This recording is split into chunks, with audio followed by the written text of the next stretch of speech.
శ్రీమాత్రే నమః. మూక పంచశతి పాదారవింద శతకములోని 31వ శ్లోకం నుండి 40వ శ్లోకం వరకు. సురాణామానంద ప్రబలనతయా మండనతయా నఖేందుజ్యోత్స్నాభిః విసృమరతమః ఖండనతయా పయోజశ్రీద్వేష వ్రతరతతయా త్వచ్చరణయోః విలాసః కామాక్షి ప్రకటయతి నైషాకరదశాం. సితిం నాకాంతీనాం నఖరజనుషాం పాదనళినః ఛవీనాం శోణింనా తవ జనని కామాక్షి నమనే లభంతే మందారా గ్రథిత నవబంధూకకుసుమా ప్రభాసామీచీన్యం సురపురపురంధ్రీకచభరాః. స్ఫురన్मध्ये శుద్ధే నఖకిరణదుగ్ధాబ్ధిపయసాం వహన్నబ్జం చక్రం దరమపి చ రేఖాత్మకతయా శ్రితో మాత్స్యం రూపం శ్రియమపి దధానో నిరుపమాం త్రిధామా కామాక్ష్యాః పదనళిననామా విజయతే.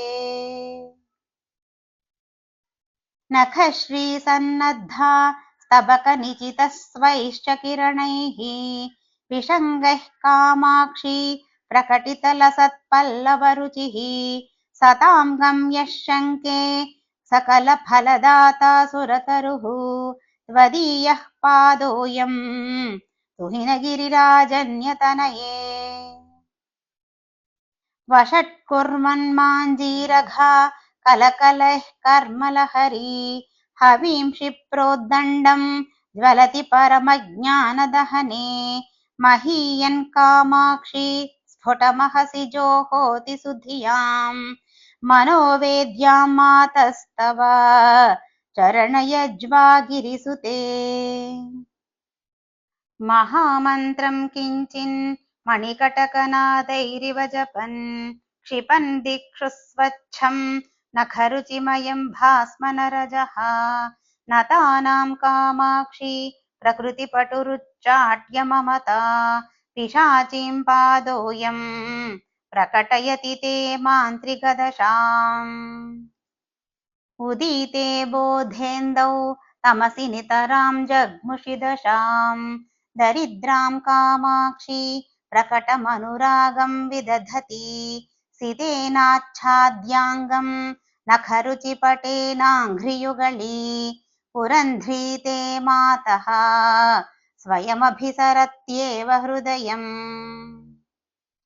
దినారంభః సంపన్ నళిన విపినానామభినవో వికాసో వాసంతః సుఖవిపికలోకస్య నియతః ప్రదోషః కామాక్షి ప్రకట పరమజ్ఞానశశినః చకాస్తి త్వత్పాదా స్మరణమహిమా శైలతనయే.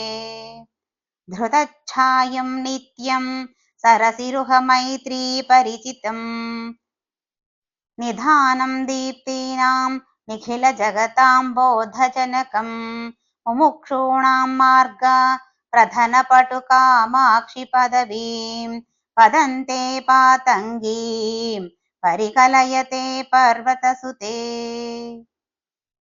శనైస్తీర్త్వా మోహాంబుధి మధసమారోఢు మనసః క్రమాత్ కైవల్యాఖ్యాం సుకృతి సులభాం సౌధవలభీం లభంతే నిశ్రేణీం ఇవ ఝటితి కామాక్షి చరణం పురశ్చర్యాభిస్తే పురమథన సీమంతి నిజనాః.